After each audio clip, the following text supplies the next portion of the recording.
Today's notes are on 2.1, slope and writing equations of lines. So finding the slope from a graph, counting. When we count, we're always moving from left to right, and the numerator in the formula for slope is the vertical distance, or the rise, and the denominator is the horizontal distance, or the run. So we can rise or we can fall, and when we fall, that would be a negative, but we're always running to the right. So I'm going to edit these notes just a little bit. Let's always move to the right.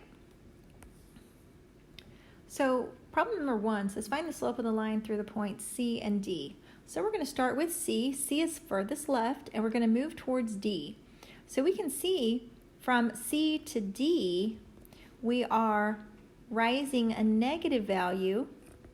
So that's a -3, and we are running a +3. We're always moving to the right. So this is the vertical, or the rise, and then in the denominator is the run, and that is always to the right. And we can reduce this fraction to -1, or -1/1. If we count on this little diagram, from C to D, we go down 1 over 1, down 1 over 1, down 1 over 1, which is the reduced fraction, -1/1. Okay, and number 2, B and C. So let me erase this. Let's talk about B and C. So furthest left to the right, here we are. We are rising 1, 2, 3, and we are running 1, 2, 3, 4, 5, 6. We're from B to C, we're rising 3, we're running 6. I can reduce this fraction to 1/2. If we look at this close, from B to C, we're going up 1 over 2, and it lands on the line. Up 1 over 2, up 1 over 2. And that's how we get from B to C. From A to E,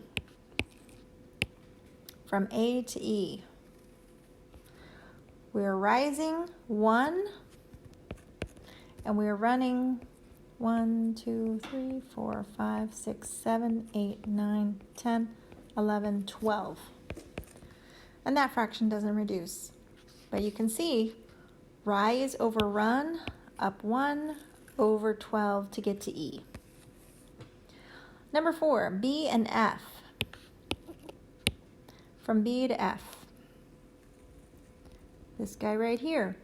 So we can see that we are falling. We're going a vertically distanced in the negative direction. So 1, 2, 3, 4, 5, 6 down. And we're moving to the right. 1, 2, 3, 4, 5, 6, 9, 10, 11. I believe we're going down 6. Let me just double check that. They're so tiny. 1, 2, 3, 4, 5, 6. 1, 2, 3, 4, 5, 6, 7, 8, 9, 10, 11. That's right. So we rose -6, or we fell 6, and we ran 11. And that line, that fraction doesn't reduce. Through the given point, draw a line with the given slope, then name another point on the line. So let's plot our point first. So we start at the origin. This is our horizontal distance and our vertical distance, or our x and our y. So we're going to move to the left 4 and up 1. So here's the point that we're looking at. Not the origin point, but there's the point. And then we have a slope of 2 over 3. So remember, this is our rise, and this is our run, and we always run to the right. So we're going to go up 2, and then right 3. So 1, 2, 1, 2, 3. Here's the next point on our line, and we can do another, just so we can get a nice, accurate drawing. And there's our line. Okay, on number 6, let's plot the point 5, 2. So again, start at the origin. Let's move to the right. Here's the horizontal. 1, 2, 3, 4, 5, 1, 2. So this is the point we're looking at. And we have a slope of -3 over 4. And so this time, our vertical is a -3. So from this point, we're going to go down 3 and to the right 4. Okay, so now I'm at the edge of my graph, so I'll go ahead and just draw the line through these two. But if we were again start at that 5, 2, right here, we're rising a -3, we're running 4. Now, if we move to the left, I always say move to the right, but if we move to the left, we just move in the horizontal distance. We would move in the horizontal and the vertical distance in the opposite direction. So we'd move left 4 and up 3, and that's how we'd get to this point. So if we started here, down 3 over 4, down 3 over 4, and you can see how those points make that line. And number 7, let's start with this point, -2, -4. So start at the origin, horizontal and vertical, or your X and Y. So -2, down 4. So we're starting at this point right here. That's the point, -2, -4. If I want a slope of -1/5, that means I'm rising -1, so I need to fall 1, and then I'm running 5 to the right. 1, 2, 3, 4, 5. Falling 1, running 5. So it's a really kind of flat line like that. And that's how you draw a line through a point with a slope. Another point on the line. Oh, I forgot I didn't see these parts at the bottom. But that just says name another point on any of these lines. So on this first one, well, let's just name this guy right there. And that would be -1, 3.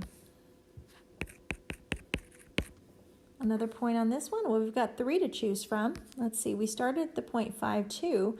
So we started here, and let's see, how about the point 1, 1, 2, 3, 4, 5. And in this one, let's see, we started at -2, -4, so let's name this one, which would be 1, 2, 3, 1, 2, 3, 4, 5, 3, -5, 1, 2, 3, 4, 5. Yep. There you go. Okay, a few more examples. Finding the slope with your formula. This is the change in the y's, or y2 minus y1, over the change in the x, x2 minus x1. Always, always, always, even in my calculus classes, I label my points, x1, y1, x2, y2. All this is saying is that this point is our first x and our first y. This point here is the second x and the second y. Then we plug them into the formula. So our slope is y2 minus y1, x2 minus x1. 5 minus 3 is 2, 6 minus 2 is 4, and that reduces to 1/2. x1, y1, x2, y2. First x, first y, second x, second y. Slope is y2 minus y1, x2 minus x1. Just be careful when you have a double negative, it means to add. So we have -12 over 4, which reduces to -3 over 1, or just -3. x1, y1, x2, y2.